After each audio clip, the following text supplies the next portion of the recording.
내 이름은 김정자, 올해 68이다. 서울 같은 곳에서 내 나이까지 아픈 데 없이 사는 건 복이라들 하지만 내 복은 이 한평생 유일했던 내 보금자리를 내주고 얻은 것이다. 30년을 살았던 낡은 집을 팔아 아들의 강남 학군지 아파트를 마련해주면 평안한 노후를 보낼 수 있을 거라 믿었다.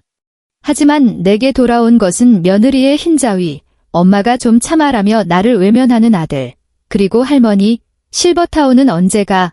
라고 묻는 손자의 천진한 질문뿐이었다. 그들은 내가 늙고 흐릿해져서 달아빠진 행주처럼 아무렇게나 내다 버려도 되는 줄 안다. 평생 남의 집 그릇을 닦고 바닥을 문지르던 내 손이 법이라는 무기를 들고 내 모든 것을 되찾아올 수 있다는 것을 그들은 모른다. 내 인생은 평생 남에게 밟히는 발판 같았다. 젊어서는 남편의 발판이었고 그이가 일찍 세상을 뜨자 아들의 발판이 되었다. 배운 것 없는 나는 평생을 남의 집 가사 도우미로 살았다. 손피부는 온갖 소독약과 세제에 절어 거칠기 짝이 없고 손톱 밑에는 시선에도 지워지지 않는 검은 때가 낀 것 같았다. 하지만 바로 이 손으로 내 아들 박민준을 키워냈고 대학까지 공부시켰고 장가가서 아이 낳고 번듯한 회사원이 되는 것을 지켜봤다. 이제 내 임무는 끝났다고 생각했다. 작년이었다. 민준이와 며느리 최수연이 아주 오랜만에 보는 아첨에 가까운 미소를 지으며 나를 찾아왔다. 손자 지호의 교육을 위해 강남 신도시에 있는 고급 아파트를 얻고 싶다고 했다. 그 동네 학교가 서울에서 손꼽히는 명문이라고 했다. 문제는 산더미 같은 전세 보증금이었다. 나는 일찍 죽은 남편을 점점 더 닮아가는 민준이의 얼굴을 보며 손자의 빛나는 미래를 그리는 아들의 목소리를 들으며 마음이 약해졌다. 마포구에 눈에 띄지 않는 한 구석에 있던 30년을 살았던 내 낡은 집, 오래됐지만 볕이 잘 들었고 창가에 둔 난초는 해마다 꽃을 피웠다. 그 집은 내 유일한 재산이자 마지막 보루였다. 하지만 민준이는 말했다. 엄마, 혼자 그렇게 넓은 집에 계시면 외롭잖아요. 저희랑 같이 살아요. 저희가 엄마 모시고 엄마는 지호 크는 것도 매일 보시고요. 집 한도는 저희가 잠시 쓰고 나중에 저희가 집 사면 꼭 제일 크고 좋은 방으로 드릴게요. 나는 믿었다. 하나뿐인 아들을 믿지 않을 수 있었을까? 나는 부동산에 집을 내놓았고 내 반생의 추억이 담긴 집을 팔았다. 계약서에 도장을 찍던 날 손이 몹시 떨렸다. 돈을 손에 쥔 순간에도 기쁨은커녕 마음이 텅 빈 것처럼 허전했다. 나는 그 거액을 한 푼도 남김없이 민준이의 통장으로 붙였다. 이삿날 나는 작은 여행 가방 하나만 들고 나왔다. 안에는 갈아입을 옷 몇 벌과 남편의 흑백 사진 한 장이 전부였다. 강남 신도시의 그 번쩍이고 근사하지만 모델하우스처럼 차갑기만 한 새 아파트에 발을 들인 순간 나는 깨달았다. 나는 함께 살러 본 것이 아니라 번처 살러 본 것이라는 사실을. 내 방은 가장 작은 방, 원래는 창고로 쓰던 곳이었다. 복도를 향한 작은 창문 하나가 전부였다. 하지만 그런 건 괜찮았다. 중요한 것은 이 집에 들어온 첫날부터 내가 24시간 대기하는 무급 가사 도우미가 되었다는 사실이다. 며느리 수연이는 전업주부였지만 그녀의 하루는 오전 10시 필라테스 수업과 오후 3시 카페 모임으로 이루어져 있었다. 그녀는 늘 말했다. 어머니, 제가 지호 키우는 게 스트레스가 너무 심해서 우울증 올 것 같아요. 그리하여 새벽 5시 반에 일어나 온 가족의 아침 식사를 준비하고 7살 지호를 학교에 데려다주고 40평이 넘는 집을 청소하고 온 가족의 빨래를 하고 장을 보고 저녁을 차리고 밤에는 지호를 씻기고 동화책을 읽어주는 모든 일이 나의 몫이 되었다. 나를 가장 비참하게 만든 것은 수연이의 노골적인 멸시였다. 한 번은 온 집안을 쓸고 닦아 허리가 끊어질 듯 아픈데 막 집에 돌아온 손자를 안아보고 싶었다. 지호가 작은 팔을 벌리기에 아이를 막 품에 안았을 때였다. 수연이가 무언가 더러운 것을 본 듯 달려와 아이를 낚아채 갔다. 그리고는 물티슈로 지호의 얼굴과 손을 거칠게 닦아내며 보란듯이 말했다. 어머, 세상에. 지호야, 할머니 몸에서 청소하는 소독약 냄새 난다고 했지? 피부에 안 좋아. 그녀는 나를 쳐다보지도 않았다. 마치 내가 자기 귀한 아들을 오염시키는 공기 덩어리라도 되는 것처럼 나는 그 자리에 얼어붙었다. 평생 청소일을 하며 조금 뒤틀린 내 손을 내려다보았다. 희미하게 남은 소독약 냄새, 그것은 내 직업의 낙인이자 아들을 키워낸 훈장이었지만 며느리의 눈에는 더러운 죄증일 뿐이었다. 그날 이후로 나는 다시는 먼저 손자를 안아보지 못했다. 아들 민준이는? 그는 모든 것을 봤지만 언제나 그 한마디뿐이었다. 엄마, 수연이가 아기는 없어. 그냥 애 키우는 게 힘들어서 그래? 엄마가 좀 이해하고 참아. 그러다 보면 괜찮아질 거야. 그는 늘 가장 늦게 퇴근했고 집에 오면 서류 가방을 던져놓고 소파에 드러누워 휴대폰만 들여다봤다. 내가 밥상을 차려 코앞에 대령하기를 기다렸다. 역시 우리 엄마 손맛은 최고야 라고 한마디 칭찬을 하고는 그릇을 쓱 밀며 태연하게 말했다. 엄마, 설거지 좀 부탁해요. 마치 내가 그들을 위해 봉사하는 것이 당연하다는 듯이. 그런 날들은 마치 끓는 냄비 속 개구리처럼 내 숨통을 하루하루 조여왔다. 나는 늙어서 꼼짝도 못하게 될 때까지 이렇게 참고 살아야 할 거라고 생각했다. 내 등을 부러뜨린 마지막 지푸라기는 추석날 저녁에 일어났다. 그날 차례상과 저녁상을 준비하느라 나는 새벽 3시부터 부엌에서 허리 한 번 펴지 못하고 일했다. 전 부치고 갈비찜 조리고 잡채 볶고 10가지가 넘는 음식을 하느라 허리가 끊어질 것 같았다. 그동안 세 식구는 거실에서 텔레비전을 보며 과일을 먹고 웃음꽃을 피웠다. 밥상에서 수연이가 갈비찜 한 점을 집어들고 미간을 찌푸리며 말했다. 어머니, 오늘 음식이 좀 짠 거 아니에요? 짜게 먹으면 건강에 안 좋대요. 민준이가 맞장구를 쳤다. 맞아, 엄마. 다음부턴 좀 싱겁게 해. 나는 아무 말 없이 잠자코 들었다. 그저 그들이 먹지 않는 반찬 몇 가지를 내 밥그릇에 덜어 차갑게 식은 밥과 함께 삼켰다. 식사가 끝나고 나는 혼자 부엌에서 산더미 같은 설거지를 했다. 거실에서는 예능 프로그램의 시끄러운 소리와 세 식구의 웃음소리가 뒤섞여 들려왔다. 바로 그때 손자 지호의 앳되지만 쩌렁쩌렁한 목소리가 들렸다. 엄마, 할머니 추석 지나면 그 행복 실버타운 간다며? 언제가? 거실의 웃음소리가 뚝 그쳤다. 공기가 얼어붙었다. 수연이가 당황해서 아들의 입을 막는 모습이, 민준이가 못 들은 척 텔레비전 소리를 키우는 난처한 얼굴이 눈앞에 그려졌다. 그리고 나는 거품 묻은 접시를 손에 든 채 싱크대 앞에 서 있었다. 수도꼭지에서는 물이 콸콸 쏟아지고 있었지만 내 심장이 산산조각 나는 소리는 똑똑히 들렸다. 뜨거운 눈물이 한 방울, 두 방울, 차가운 접시 위로 떨어졌다.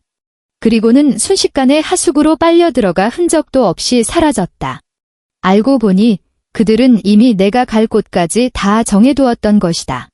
이 집에는 처음부터 내 자리가 없었다. 나는 그저 가치를 다 빨아먹힌 뒤 버려질 도구에 불과했다. 그날 밤 나는 아무 일도 없었던 척했다. 수연이가 어색하게 부엌으로 들어와 제가 뭘 모르고 한 소리니까 어머니 마음에 두지 마세요 라고 변명했을 때 나는 심지어 웃어 보이며 말했다. 괜찮아, 어린애가 뭘 알겠니?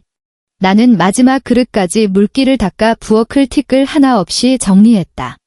지난 수없이 많은 날들처럼. 하지만 그 순간 내 마음속 무언가가 완전히 죽어버렸다. 그리고 다른 무언가가 폐허 속에서 단단한 씨앗 하나가 조용히 싹을 틔우고 있었다. 나는 더 이상 예전처럼 무기력하게 일만 하지 않았다. 내 눈은 보기 시작했고 귀는 듣기 시작했다. 나는 잠복한 탐정처럼 내게 가장 익숙한 전쟁터인 이 집안에서 그들의 거짓말의 흔적을 찾아다녔다. 며칠 후 나는 평소처럼 민준이와 수연이의 서재를 청소했다. 휴지통을 비우다가 구겨진 종이 뭉치가 손에 잡혔다. 무언가에 홀린 듯 나는 그 종이를 펼쳤다. 행복 실버타운이라는 큼지막한 글씨가 인쇄된 제법 근사한 디자인의 홍보 전단이었다. 사진 속에는 말쑥하게 차려입은 노인들이 정원에서 차를 마시거나 그림을 그리며 행복하게 웃고 있었다. 손자 지호가 말했던 바로 그곳이었다. 내 시선은 전단 뒷면의 가격표로 향했다. 그중 가장 비싼 1인실에 붉은 펜으로 커다란 동그라미가 쳐져 있었다. 그리고 그 동그라미 옆에는 수려하면서도 얼음장처럼 차가운 수연이의 글씨가 적혀 있었다. 입주 상담, 최수연. 심장이 차가운 손에 꽉 붙들린 듯 숨이 막혔다. 내 마지막 거처까지 대신 정해준 것이었다. 그것도 가장 비싼 방으로. 필시 내 돈으로 마지막 효도를 하려던 것이겠지? 이 일은 내 마음에 깊숙이 박힌 가시가 되었다. 나는 민준이의 말과 행동을 유심히 살피기 시작했다. 요즘 들어 그는 부쩍 한숨을 쉬며 회사 사정이 안 좋다. 프로젝트 자금 회전이 안 된다는 말을 입에 달고 살았다. 매달 쥐꼬리만 한 내 국민연금을 잠시 빌려가기 일쑤였다. 프로젝트 대금이 들어오면 바로 갚겠다며 신신당부했다. 과거의 나라면 의심조차 하지 않고 달라는 대로 줬을 것이다. 하지만 이제 나는 정신을 차렸다. 한 번은 그의 양복을 드라이 클리닝 맡기려고 옷을 정리하다가 안주머니에서 빳빳한 종이 한 장을 발견했다. 꺼내보니 결제 영수증이었다. 상단에는 강원랜드라는 네 글자가 선명하게 박혀 있었다. 내가 늙었어도 강원랜드가 내국인이 출입할 수 있는 유일한 카지노라는 것쯤은 알았다. 영수증에 찍힌 결제 금액은 적지 않은 액수였고 VIP 회원이라는 글자는 더욱 눈에 거슬렸다. 그리고 결제일은 내 아들이 부산 출장으로 눈코 뜰 새 없이 바빴다고 말한 바로 그날이었다. 나는 그 얇은 종이 한 장을 들고 가을 낙엽처럼 손을 떨었다. 모든 것이 명확해졌다. 사업 자금난은 거짓말이었고 도박 빚이 진짜였다. 그는 내 집 한 돈을 넘어 내가 매달 입에 풀칠하는 연금까지 노리고 있었던 것이다. 나는 차가운 벽에 몸을 기댔다. 수십 년의 서름과 분노가 해일처럼 밀려왔다. 대성통곡을 하거나 당장 뛰쳐나가 그들에게 따져 물을 줄 알았다. 하지만 나는 그러지 않았다. 눈물은 더 이상 나오지 않았고 마음에는 차가운 황야만 남았다. 울고불고 해봐야 무슨 소용인가? 따진들 무엇이 달라질까?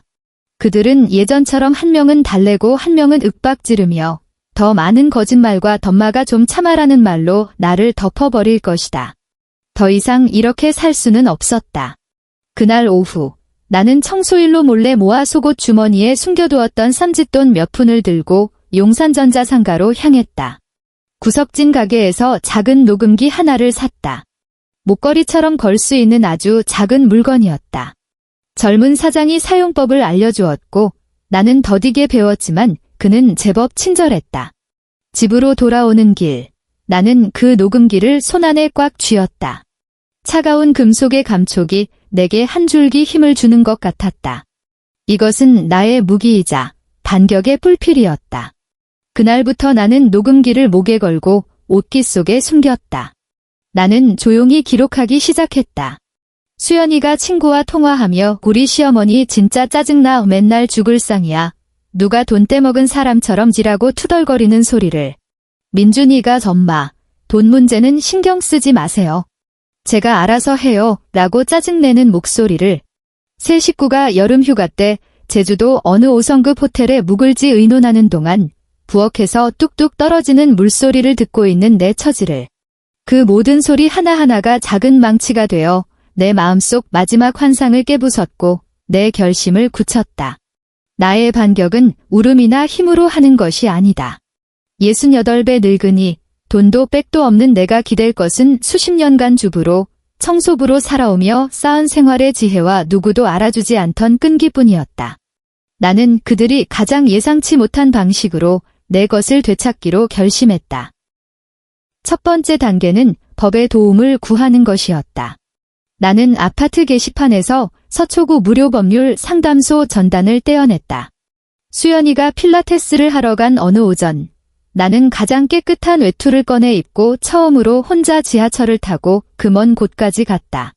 법률 상담소에는 사람이 많았다. 대부분 나처럼 얼굴에 시름이 가득하지만 어찌할 바를 모르는 사람들이었다. 내 차례가 되어 마주 앉은 변호사는 안경을 쓴 아주 젊고 점잖은 남자였다. 나는 긴장한 채로 더듬더듬 내 사정을 이야기했다. 집을 판 것부터 그 돈을 전부 아들에게 준 것, 그리고 지금은 가사도우미 취급을 받으며 곧 요양원으로 쫓겨날 처지라는 것까지. 아들의 도박 이야기는 차마 꺼내지 못했다. 집안의 흉이었다. 젊은 변호사는 아주 끈기 있게 내 이야기를 들으며 꼼꼼히 메모했다. 내 말이 끝나자 그는 안경을 고쳤으며 아주 명확하고 확신에 찬 목소리로 말했다. 어르신, 이런 경우 법적으로 부담부증여에 해당할 수 있습니다. 즉, 아드님이 어르신을 부양하겠다고 약속한 것을 전제로 재산을 증여하신 겁니다. 만약 재산을 받은 사람이 약속된 부양 의무를 이행하지 않거나 증여자를 학대하거나 유기하는 등의 행위를 할 경우 민법에 따라 증여자는 특정 상황에서 증여를 해제하고 재산 반환을 청구할 권리가 있습니다. 증여 해제, 재산 반환, 나는 그 낯설지만 힘있는 단어들을 나직이 되뇌었다. 네, 변호사가 말을 이었다. 하지만 증거가 필요합니다. 재산을 증여했다는 사실과 아드님이 부양 의무를 다하지 않았다는 사실을 증명해야 합니다. 방금 말씀하신 어르신을 요양원에 보내려 한 계획 같은 것이 아주 불리한 증거가 될 수 있습니다. 관련 증거가 있으신가요? 나는 즉시 숨겨두었던 실버타운 홍보전단이 떠올랐다. 나는 고개를 끄덕였다. 눈앞이 환해지는 기분이었다. 변호사가 덧붙였다. 그 외에도 평소에 가사를 전담하신 노동은 금전으로 환산하기는 어렵지만 부양 의무를 다하지 않았다는 정황 증거가 될 수 있습니다.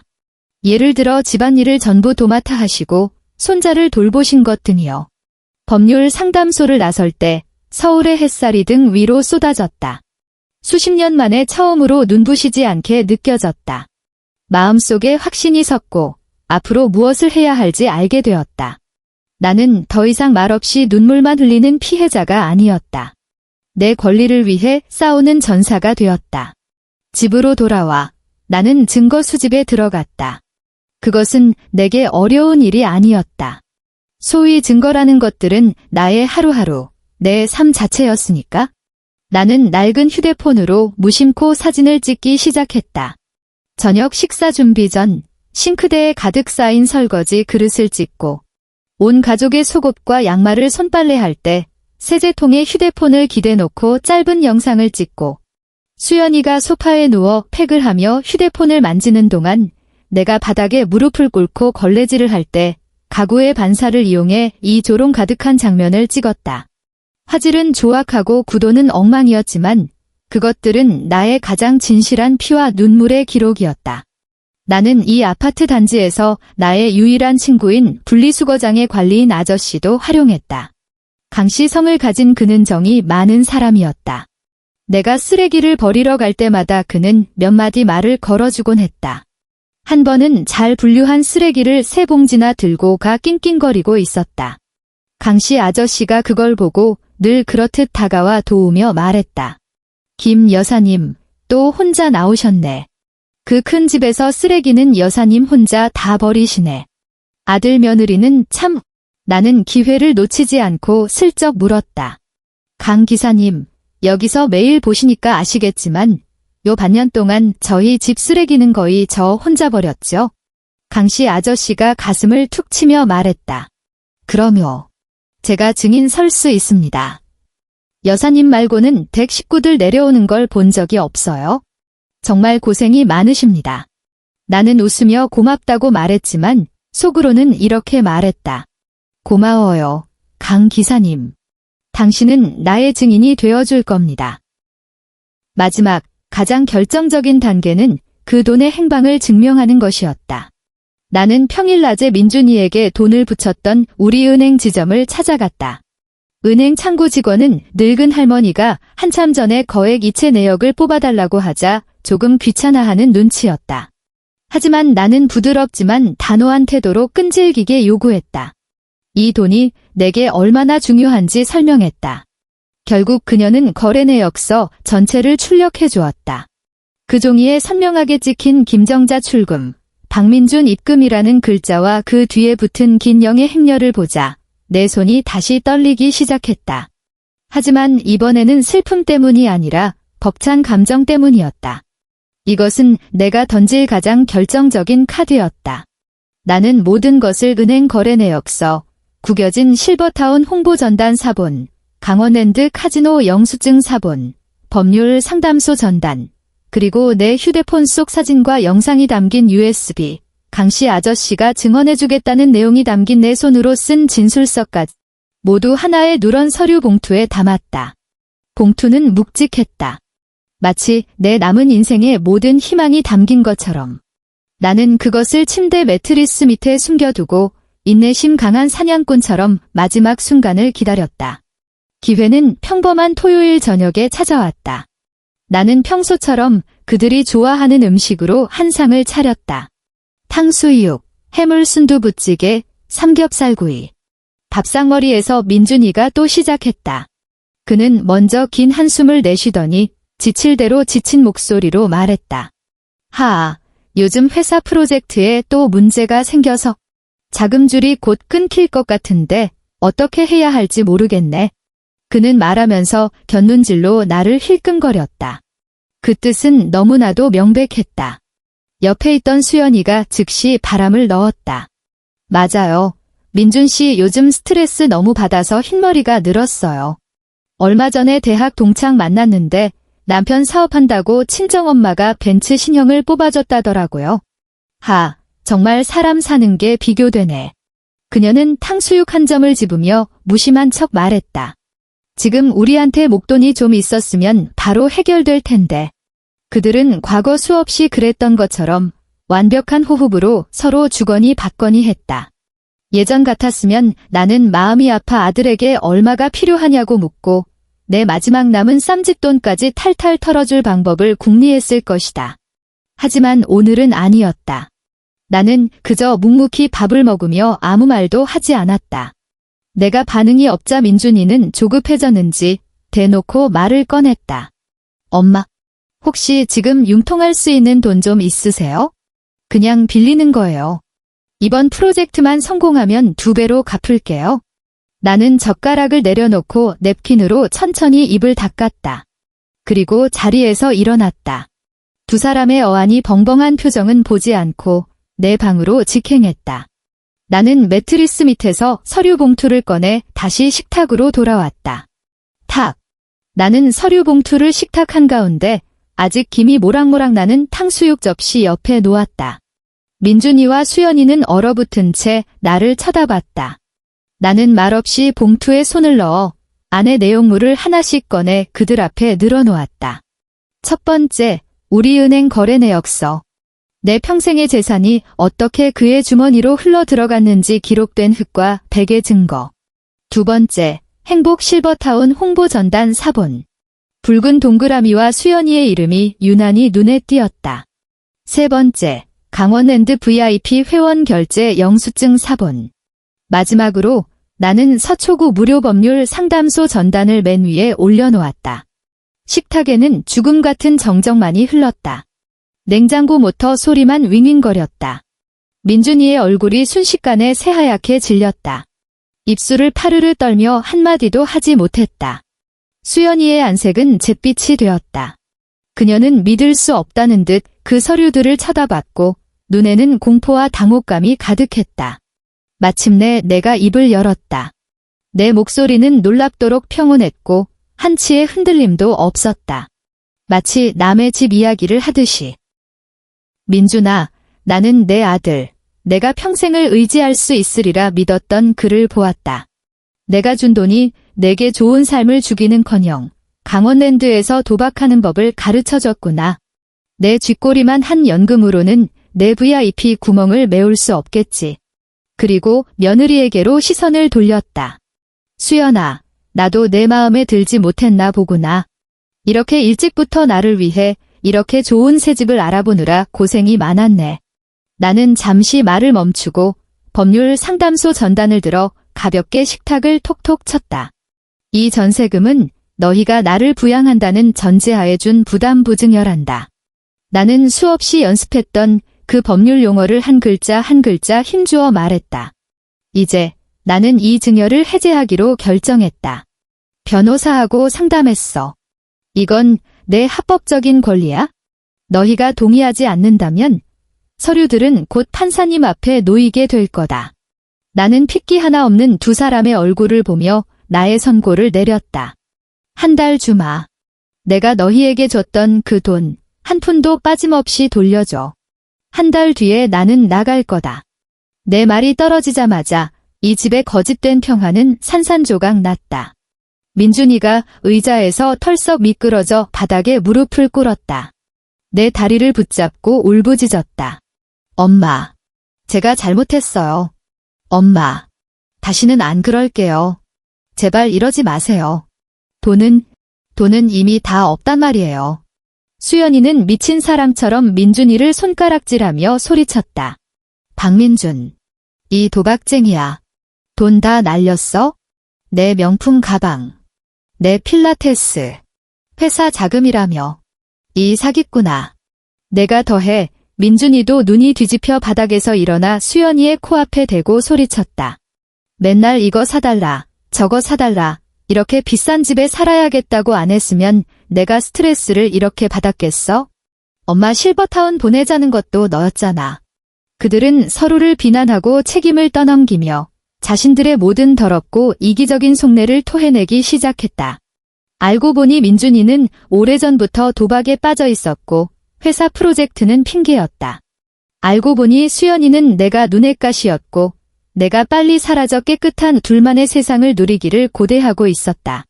내 피땀으로 쌓아 올린 이 화려한 감옥 안에서 그들은 이미 속은 텅 비고 껍데기만 남은 상태였다. 나는 눈앞에 이 추악한 막장 드라마를 차갑게 바라보았다.